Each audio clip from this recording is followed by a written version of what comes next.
గోసపోతారని చెప్పి ఇవాళ వెంకట్రావు గారు వెళ్ళిపోయారు. కానీ నేను ఇవాళ ఇక్కడ శ్రీరాముడి సన్నిధిలో నిలబడి చెప్తా ఉన్నా, భద్రాచలానికి ఉప ఎన్నిక వస్తే మళ్ళా గెలిచేది కూడా బీఆర్ఎస్ అయితే తప్పితే అదే కాంగ్రెస్ కాదు. ఎట్ ఎనీ కాస్ట్ మళ్ళా గెలిచేది బీఆర్ఎస్ అవుతుంది. ఎందుకోసం చెప్తున్నామంటే ప్రజలు కూడా మోసాన్ని గమనిస్తున్నారు.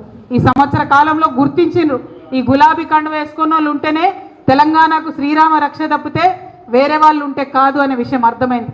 కాంగ్రెస్ వాళ్ళు చెప్పిండ్రు, అనేకమైన కళ్ళబొల్లి మాటలు చెప్పిండ్రు, అనేకమైన లేనిపోని వాగ్దానాలు చేసిండ్రు.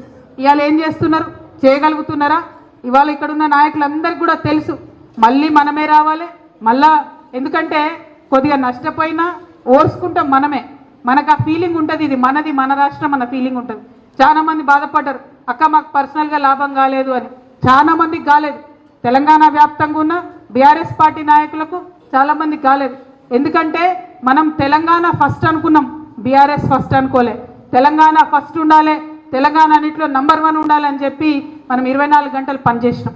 ఇలా పనిచేస్తే కోనసీమ కాదు, ఆంధ్ర కాదు, అంతకన్నా పెద్ద ఎత్తున వరిధాన్యం మన దగ్గర వండుతున్నది.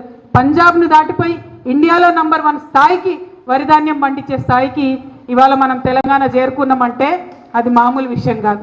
ఇదే ఖమ్మం జిల్లా, ఉమ్మడి ఖమ్మం జిల్లాలో కూడా మీరు చూస్తే సీతారామ ప్రాజెక్టు కట్టి 3.5 లక్షల ఎకరాలకు నీళ్ళు ఇచ్చింది కేసీఆర్ గారు కాదా అని నేను చెప్పి అడుగుతా ఉన్నా. ఇంత గర్వం, ఇంత అద్భుతమైన చరిత్ర మనకు పెట్టుకొని మీరు నర్వస్ అవడెందుకు? మీరు ఒకవేళ పెద్దలు కేసీఆర్ గారు కావచ్చు, ఇంకా ఇక్కడ ఉన్నటువంటి నాయకత్వంతో ఏమన్నా ఇబ్బంది ఉంటే మీకు రామన్న ఉన్నాడు, నేను ఉన్నా, హరీష్ అన్న ఉన్నాడు, అందరం ఉన్నాం. మనందరం కూడా మీరు ఎప్పుడు ఒక మెసేజ్ పెట్టినా, ట్విట్టర్లో ఒక మెసేజ్ పెట్టినా, వాట్సాప్లో ఒక మెసేజ్ పెట్టినా కూడా మీ దగ్గరికి వచ్చి కలిసి పనిచేస్తాం. అది ఇప్పుడే కాదు, అధికారంలో ఉన్నప్పుడైనా మెసేజ్కి రెస్పాండ్ అయినాం, అధికారం లేనప్పుడైనా రెస్పాండ్ అయినాం. ఎందుకంటే ఈ కండువా ఎప్పుడైతే కట్టుకున్నామో అప్పుడు ఒకటే ఆలోచన చేసుకున్నాం, ఈ జీవితం అనేది ప్రజల కోసం. ఆ ప్రజలకు పనిచేయాలంటే మీరు కార్యకర్తలు మీరే ఉండాలి. మీరు ఈ గులాబీ దండు లేకుండా ఎంత ఆలోచన చేసినా మేము ప్రజల దగ్గరికి వెళ్ళేటటువంటి పరిస్థితి ఉండదు. కాబట్టి మా దండును మేము కాపాడుకుంటాం. ఎటువంటి ఇబ్బందులు ఉన్నా కూడా మీ సోదరిగా, మీ చెల్లెగా నేను మళ్ళీ మీకు మాట ఇస్తా ఉన్నా. ఉద్యమం నుండి కలిసి పనిచేసినాం. మనది రక్త సంబంధం కన్నా ఎక్కువ మనది ఉద్యమ బంధం, మనది పేగు బంధం. ఆ విషయాన్ని మీరు గుర్తుపెట్టుకోండి.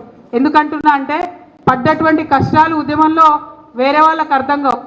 ఆనాడు ఆకలితోని కడుపు కట్టుకొని చేసినటువంటి ఉద్యమం, ఒక్కొక్క పిల్లగాడు చచ్చిపోతుంటే వాళ్ళ ఇంటికి వెళ్ళి వాళ్ళ తల్లుల్ని ఓదార్చి వాళ్ళ దుఃఖాన్ని మనం కూడా చూసినటువంటి ఉద్యమం మామూలు ఉద్యమం కాలే.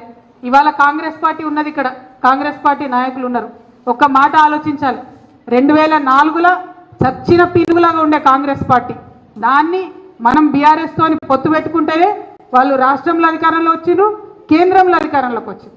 ఏమని చెప్పారు? మనకు 2004లోనే మేము మీకు ఇచ్చేస్తాం తెలంగాణ అని చెప్పారు.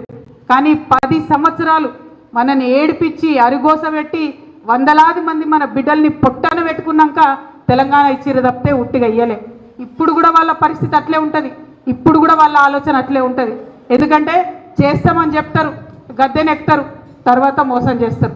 సో మిమ్మల్ని కోరేది ఒకటే, అటువంటి కాంగ్రెస్ నుండి, ఇందాక ఒక తమ్ముడు మంచిగా అన్నాడు, కాంగ్రెస్ అంటే కరువు వచ్చినట్టే, కాంగ్రెస్ అంటే కరువు ఇచ్చినట్టే అన్నారు. అటువంటి కాంగ్రెస్ నుండి తెలంగాణను కాపాడేటటువంటి బాధ్యత ఇగో మనకే ఉంటుంది. గులాబీ కండువా కప్పుకున్న వాళ్ళకు నిజంగా మనకు నష్టం కొంత జరిగి ఉండొచ్చు, కొంత అవమానం జరిగి ఉండొచ్చు, అనుకున్న విధంగా గుర్తింపు రాకపోయి ఉండొచ్చు.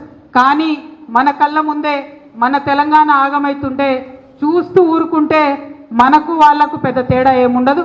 కాబట్టి ఒక్కసారి మళ్ళీ పిడికిలు బిగించాలి, కొత్త ఉత్తేజం తెచ్చుకోవాలి. ఎవరికి చేతనైన పని వాళ్ళు, ఆన్లైన్ చేతనైతే ఆన్లైన్, ఆఫ్లైన్ చేతనైతే ఆఫ్లైన్, ఎవరు ఎక్కడ ఏం చేయగలిగితే అది. ఈ కాంగ్రెస్ ప్రభుత్వానికి వ్యతిరేకంగా ఖచ్చితంగా మనందరం కూడా ప్రజల్ని సమీకరించాల్సినటువంటి అవసరం ఉన్నది. ఒకసారి మోసం చేస్తున్నారు, చెప్పినటువంటి వాగ్దానాలు పూర్తి చేయడం లేదు. అన్నిటికన్నా ఎక్కువ ఈ జిల్లా బిడ్డ మన బట్టి విక్రమార్క గారే ఇలా ఫైనాన్స్ మినిస్టర్గా ఉన్నాడు. ఎన్ని అబద్ధాలు చెప్తుండండి ఆయన అసెంబ్లీ సాక్షిగా. 18 నెలల్లో 1,60,000 కోట్ల అప్పు తీసుకొచ్చిరు వాళ్ళు. మనం అడిగితే బుకాయిస్తారు. ఏం చేసిండ్రా 1,60,000 కోట్లు అంటే మా మీద కోపానికి వస్తాండి ఆయన, నా మీద, టాటా మదన్న మీద. మేము చెప్పం మీకు వివరాలు, మీరు చెప్పమంటే కుదరదు కదా. ఇది ప్రజాస్వామ్యం. మీరు అందరికీ అర్థమయ్యేలాగా ఖచ్చితంగా మీరు తెచ్చిన ప్రతి రూపాయి ఎక్కడ ఖర్చు చేసిరో చెప్పాలని కూడా నేను ఈ సందర్భంగా డిమాండ్ చేస్తూ ఉన్నా. నిన్న హైదరాబాద్ సెంట్రల్ యూనివర్సిటీ భూములు 150 బుల్డోజర్లు పెట్టి క్లీన్ చేసి